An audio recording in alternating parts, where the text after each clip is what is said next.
No, you mentioned norms, and I want to ask you about that because that's see, I wrote it down right Norms. here. And norms, because there's been a huge tension in the Democratic coalition between how much do we try to preserve norms versus how much do we fight for our constituents or our principles, right? Because there is this tension, right?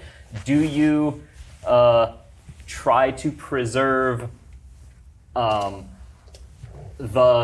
environment, let's say, or do you try to preserve the filibuster? Yep. Right? Do you say locking up random people who have committed no crimes and shipping them off to a concentration camp either in Florida or in El Salvador, or shipping them off to South Sudan or some other war zone, just because apparently if we have guns we can.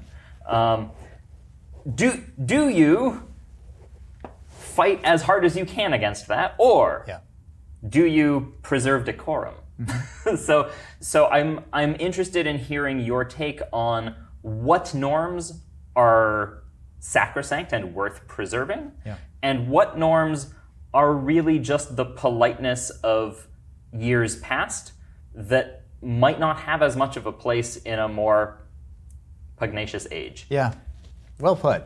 I think that gets on a very important tension that a lot of us are trying to navigate. And I don't know that I have one kind of like plop down easy answer. I guess I'll say for myself, I'm someone, a believer in the system that we set up, right? Like confidence in the imperfect American project succeeding, sort of constitutionally kind of a norm believer, right? And kind of like not a bomb thrower.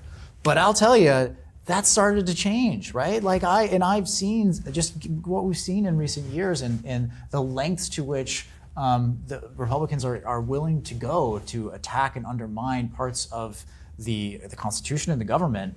I do think we need to be willing to think outside the box. And that doesn't mean that we ourselves start taking norms and pillars out of the picture. But on the filibuster, I think maybe it's time for that to go. I think that we need to be able to legislate.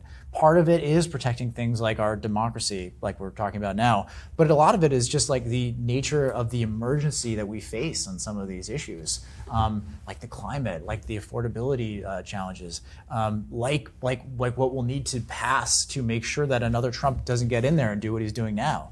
Some of those things might require us to rethink some of the norms that we've previously hewed to in response to what they've done.